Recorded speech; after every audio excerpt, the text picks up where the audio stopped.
What's good, y'all? This is the Drop That Podcast. Welcome back. This is your boy Eddie Jax. Let's get into sponsors, okay?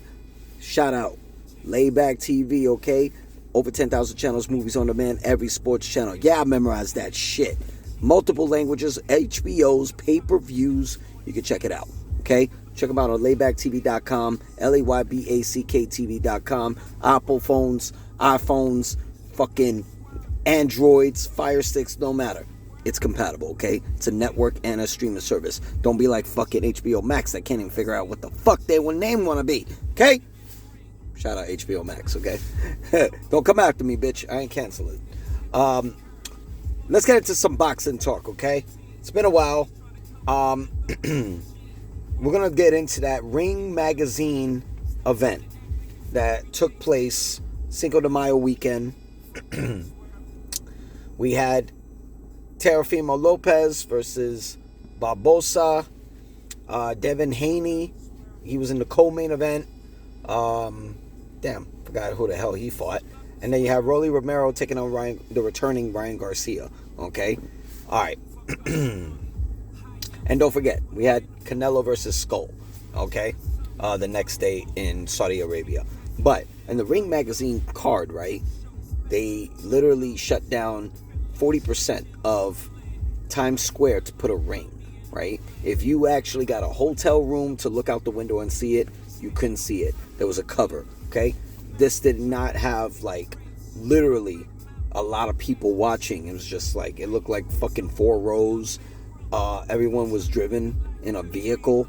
Ryan Garcia, he was literally being driven in a Batmobile. Teofimo Lopez, he kept it New York. He got dropped off in a taxi. I believe Devin Haney got dropped off in some SUV or some shit like that. Or a lowrider, some shit like that. I forgot what he got dropped off in.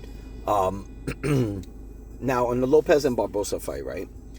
Shout out to Teofimo Lopez. He was defending his 154-pound championship. Not 154, I'm sorry. 140-pound championship, WBO title, and Ring Magazine title. He was the only one trying to perform. He was the only one trying to knock a motherfucker out. Outstanding performance. He wins. Unanimous decision.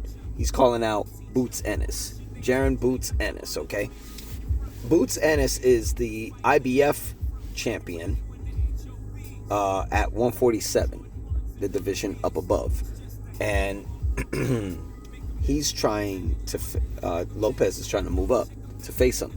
I think that's a dope fight, but a little tricky because he would have to move up to 147. Boots Ennis is about to challenge a unification bout with the WBA champion, okay? It's interesting, but I understand where Lopez is coming from because at a certain point, right, when Lopez was WBO 140-pound champion, right, super lightweight, right, he had, look at this, look who he had in his division. He had Devin Haney, who was WBC champion. He had Rolly Romero at a time, who was WBA champion. And you had Ryan Garcia, who just moved up. That was the 140-pound division. That is no longer the 140-pound division. He has nobody. WBC champion Devin Haney dropped that belt to move up. You have no contenders. You have no challengers. No super fights whatsoever. So I get the frustration of Teofimo Lopez, okay? Teofimo Lopez moving up to fight Boots Ennis. It helps him with his strength. If he's doing it the right way, you're just going up 7 pounds into another division and you can challenge, right? I get it. But in Teofimo Lopez's defense, not only is he moving up to Boots Ennis, Ryan Garcia is trying to move up. Rolly Romero's trying to move up. Devin Haney's trying to move up. Now the guys who didn't want to fight you are following you, right? And we'll get to that. Devin Haney looked like a fucking marathon. That motherfucker was scared shitless. He had a fucking Velcro from his shoe just kept opening that they had to take that shit. It was very distracting, but he just kept running. No wonder that Velcro popped off, right? So he ran his way to a fucking win. And it didn't look like Oscar De La Hoya's fighter didn't want to fight. You know what I'm saying? And, you know, so I'm being objective. Devin Haney fought like shit. His opponent fought like shit. Forgot who the fuck he fought, though. But he was literally running around in the fucking ring. You know, if this was Ryan Garcia or Rolly Romero, I think Devin Haney's getting knocked out. I think he got fucking PTSD to the point where now his dad, Bill Haney, is literally making excuses for that whack-ass fucking performance. You know what I'm saying? And I thought, and you know, to me, I think Devin Haney is a really good fighter, but he's just picking fighters when he's a boxer.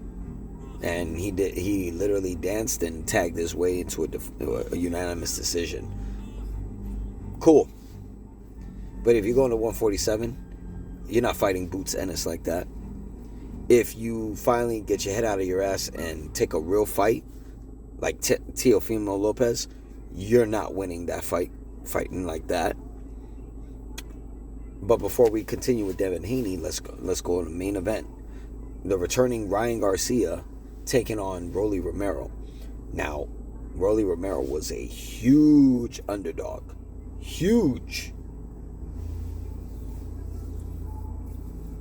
It's very interesting how... It's very interesting how so much pressure was on Ryan Garcia. You know, he's coming back. He's fighting at 147. Welterweight. His debut there. He's a year off from his suspension. He's no longer under estrogen. And he fought like shit. No offense. He fought like shit. He got caught with 2 left hooks from Rolly Romero and got knocked down. It changed the whole trajectory of the fight. This Rolly Romero is not the guy. Like, this was not the same fighter who got demolished by Pitbull Cruz. And this was not the same fighter who got knocked out by Tank Davis. This was an entirely strong, skillful, game-planned Rolly Romero. And he brought it to Ryan Garcia. To the point, who the hell wants to see that fight again? Rolly Romero could move on. Well deserved. Feel me? So kudos to Rolly Romero, because I don't know what you do with him. If you bet on Rolly Romero, because he was 1,000 plus, he was thousands plus as an underdog. If you banked on him, kudos to you, shout out to you, salute to you. You did your thing. I know I did, because I had a feeling. Ryan Garcia, this is what I don't like what Turki Al-Sheikh does, right? He plans these fights, but then he's planning, like he's taking 2 fighters who want to fight each other, putting them in the ring, right, with other people, and signing contracts for them to fight each other after they supposedly win. That's what he did with Devin Haney and Ryan Garcia. They signed contracts for their separate bouts, and then they signed a contract for their rematch in October. And then you see it in the press conference. They're just talking about each other mostly. Oh, I'm going to come in and I'm going to fuck him up, and I'm going to fuck your boy up after. It's like you're surpassing and not giving the respect to your opponent. And that's the mistake Ryan Garcia made. And he paid for it. High favorite. Basically sold the pay-per-view. But everybody performed. Everyone subtracting and excluding Teofimo Lopez and Rolly Romero, everybody else fought like shit. They fought like they did this for a check. And it's sad. You had Matchroom a part of it. You had Golden Boy a part of it. It was the first Ring Magazine event, after being relaunched. It's the first time boxing was literally in Times Square. One of the most tourist attractions in the entire country, right? And it oversold. It wasn't really all the hype. When I was told that Ring Magazine is going to put a ring in the middle of Times Square and do a pay-per-view with a triple header main event, personally, I thought this was going to look like if this was the New Year's ball drop. Pause. If this was New Year's with the ball dropping for the countdown, I thought with all those people that be watching the ball drop, I thought you just put a ring in the middle. I thought this was supposed to be sold out, shut the fuck down. And even with all the money, it still didn't live up to it. And it undersold. So, y'all fucked up. Y'all didn't fight. But shout out to Rolly Romero and Teofimo Lopez, who actually came to fight. Moves on to Canelo Alvarez versus William Skull.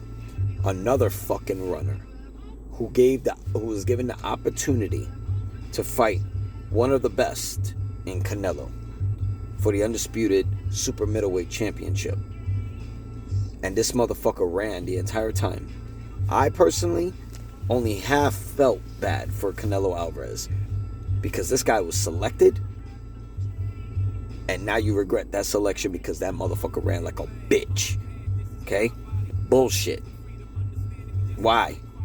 You wasted everybody, and you literally had a smile on your face, holding your kid and everything. You know what? Get the fuck out of here. Take your chick and get the fuck out of here, bro. Which they would literally announce after the fight. September 13th. Possibly in Las Vegas. Well, I mean, they announced it in Allegiant Stadium, but I guess they overdid it. But we're going to get September 13th. Super middleweight championship. Undisputed. Canelo versus Terence Crawford. Undefeated. At 168 pounds. It makes me nervous because Crawford hasn't fought in that weight class. But I could be wrong. He could be well prepared. If he had a fight so I can see him, I'm still going to Crawford all day. He has the potential and the skill set and the IQ to develop problems for Canelo. Because when you see him in the face-off, Canelo ain't that big. Even when he's rehydrated, he's not that big. It looks similar. If anything, Crawford looks a little bigger. Just saying. But I'm ready for that fight. Possibly they said it's going to be in either California, Vegas, or New York. I think they should stay away from New York. I think there's no event that can hold it in California. I prefer them in Vegas. And then I prefer them to do it in Allegiant Stadium where they first announced it, because it's basically a dome. You know what I'm saying? So I think it'll be dope. So shout out to Turki Al-Sheikh for giving the fight that the fans have been wanting. But we'd love to see that. You know what I mean? But let's see. Let's see how that goes. But, you know, we also got a PBC event coming up with Caleb Plant at super middleweight, and the returning Jamal Charlo, undefeated, moving up to 168 pounds as well.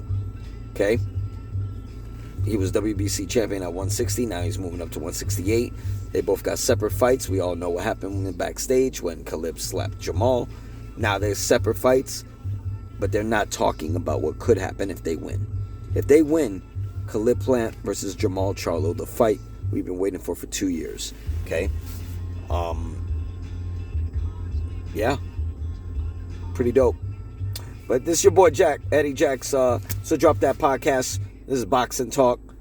We out of this bitch, alright? You guys be safe out there. So make sure you're subscribed, like the page. Y'all know what to do. Peace.